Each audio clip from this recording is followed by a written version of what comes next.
ഗർഭസ്ഥ ശിശുവിനെ ജീവിക്കാനുള്ള അവകാശം സംരക്ഷിക്കാൻ ഇടപെടൽ തേടി ബാലാവകാശ കമ്മീഷനിലും പോലീസിലും പരാതി. യുവതിയെ ഗർഭഛിദ്രത്തിന് പ്രേരിപ്പിക്കുന്നതായി രാഹുൽ മാങ്കൂട്ടത്തിന്റെ പേരിൽ ശബ്ദ സന്ദേശം പ്രചരിക്കുന്ന സാഹചര്യത്തിലാണ് ഈ പരാതി.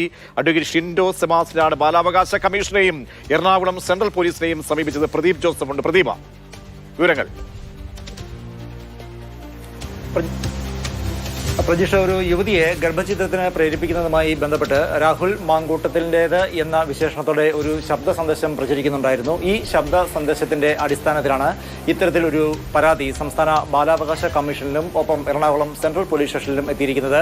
എറണാകുളത്ത് ഹൈക്കോടതി അഭിഭാഷകനായ അഡ്വക്കേറ്റ് ഷിൻഡോ സെബാസ്റ്റ്യനാണ് പരാതി നൽകിയിരിക്കുന്നത്. ഇത്തരത്തിൽ ഗർഭഛിദ്രം നടത്തുന്നത് അമ്മയുടെയും കുഞ്ഞിന്റെയും ആരോഗ്യത്തിന് ഹാനികരമായേക്കാം. മാത്രവുമല്ല, ഭ്രൂണാവസ്ഥയിലുള്ളതാണ് എങ്കിൽ തന്നെ ആ കുരുന്നിന്റെ ജീവിക്കാനുള്ള അവകാശത്തിന് മാന്യത നൽകേണ്ടതുണ്ട്. ജീവിക്കാനുള്ള അവകാശം യാതൊരു കാരണവശാലും ഇല്ലാതാക്കരുത്. അതുകൊണ്ട് തന്നെ ഈ ശബ്ദ സന്ദേശത്തിൽ പറയുന്ന ഗർഭഛിദ്രം സംബന്ധിച്ച കാര്യങ്ങളെക്കുറിച്ച് അന്വേഷിച്ച് ആ കുരുന്ന് ജീവന് ജീവിക്കാൻ ആവശ്യമായ സംരക്ഷണം നൽകണം എന്നാവശ്യപ്പെട്ടുകൊണ്ടാണ് ഇത്തരത്തിൽ സംസ്ഥാന ബാലാവകാശ കമ്മീഷനിലും ഒപ്പം എറണാകുളം സെൻട്രൽ പോലീസ് സ്റ്റേഷനിലും അഭിഭാഷകൻ പരാതി നൽകിയിരിക്കുന്നത്. ഭ്രൂണാവസ്ഥയിലുള്ളതാണ് എങ്കിൽ തന്നെ അതിന് ജീവിക്കാനുള്ള അവകാശമുണ്ട്, ആരോഗ്യപരമായ അവകാശമുണ്ട്, കൂടാതെ പാരിസ്ഥിതിക അവകാശമുണ്ട്. ഈ അവകാശങ്ങളെല്ലാം സംരക്ഷിക്കപ്പെടാൻ ആവശ്യമായ നടപടികൾ തേടിയാണ് ഇത്തരത്തിൽ പരാതി നൽകിയിരിക്കുന്നത്.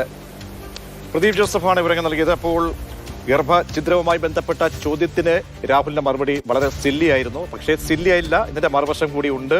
നിയമപരമായി തന്നെ അതിന്റെ പ്രാധാന്യമുണ്ട് എന്ന് പറയപ്പെടുന്ന തരത്തിലേക്കാണ് ഇപ്പോൾ ബാലാവകാശ കമ്മീഷനടക്കം പരാതി വരുന്നത്.